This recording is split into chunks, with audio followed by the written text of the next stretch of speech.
राधे राधे, जय श्री कृष्ण। मैं जितेंद्र सिंह स्वागत करता हूं आपका मेरे भक्ति चैनल राघव भक्ति कवित्व में। भक्त कवि रसखान का नाम आपने सुना होगा। आज आपके समक्ष रसखान के सवैये लेकर के हाजिर हूं।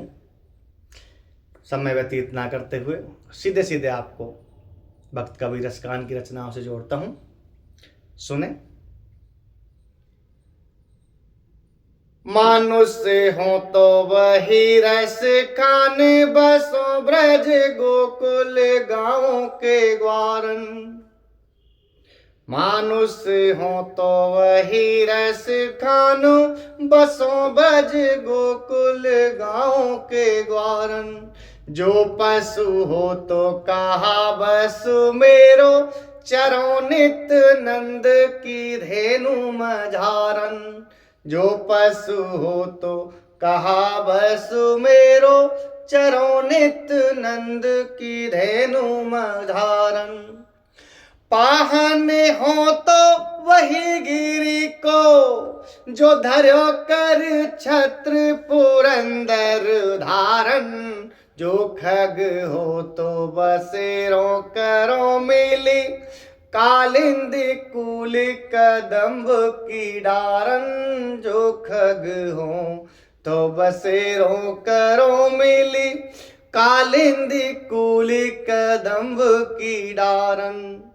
भक्त कवि रसखान कहते हैं कि अगर मैं मनुष्य बनूं तो वही बनूं जो भगवान श्री कृष्ण के ब्रजभूमि में रह करके ग्वाला बनूं, ब्रजभूमि का। मानुष हो तो वही रसखान, बसो ब्रज गोकुल गांव के ग्वारन। और अगर मैं पशु बनूं तो नंद बाबा का पशु बनूं, जिसे भगवान कृष्ण चराया करते थे। अगर पत्थर भी बनूं तो पत्थर में केवल उसी पर्वत का, उसी पहाड़ का बनूं जिसको भगवान श्री कृष्ण ने अपनी उंगली पे उठाया था। और यदि मैं पक्षी बनूं तो उसी कालिंदी के किनारे और उसी कदम्ब के पेड़ पर अपना घोंसला बनाऊं। ये रसखान की भक्ति है जो प्रभु से तारतम्य जोड़ने के लिए उसके आसपास ही भ्रमण कर रही है। और भी क्या कहते हैं, सुने।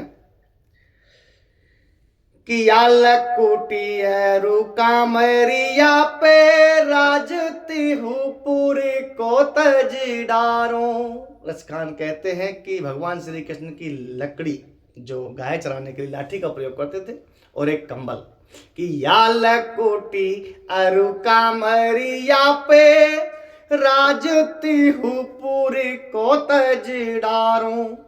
आठहु से दिन बौने देखो सुख, नंद की गाये चराए विसारूं। आठहु से दिन बौने देखो सुख, नंद की गाये चराए विसारूं। रस खाने का भौइन आखन उते, ब्रज के बन बाग तड़ाग निहारो। कोट के हों कल धोत के धामो, करील की कुंजने ऊपर वारों। कोट के हों कल धोत के धामो, करील की कुंजने ऊपर वारों। भक्त कबीर रसखान कहते हैं कि भगवान श्री कृष्ण की लकड़ी और उस कंबल पर तीनों लोगों का राज में त्यागने को तैयार हूं। 8 प्रकार की सिद्धि और 9 प्रकार की निधि बताई गई हैं वेदों द्वारा। इनसे जो सुख मिलता है वो सुख मैं नंद बाबा की गाय चरा करके व्यतीत कर दूंगी। ये सुख नहीं चाहिए मुझे, नंद बाबा की गाय चराने को मिले। और उन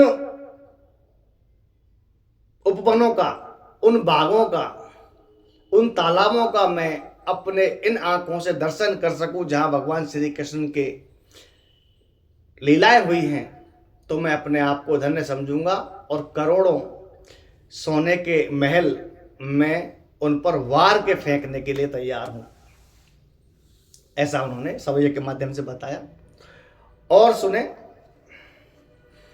धूले भरे अति शोभित श्याम, जो तैसी बनी श्री सुंदर चोटी।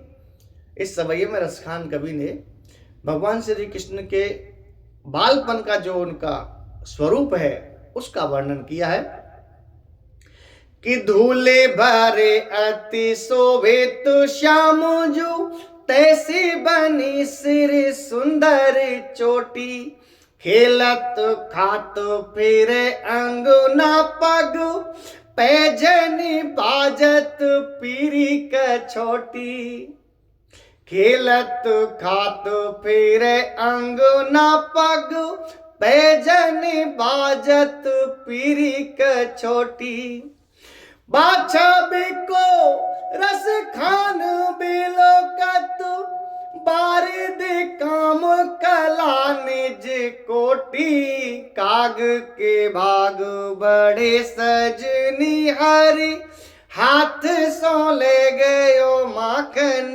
रोटी काग के भाग बड़े सजनी हरि हाथ सो ले गयो माखन रोटी। जय जय श्री राधे।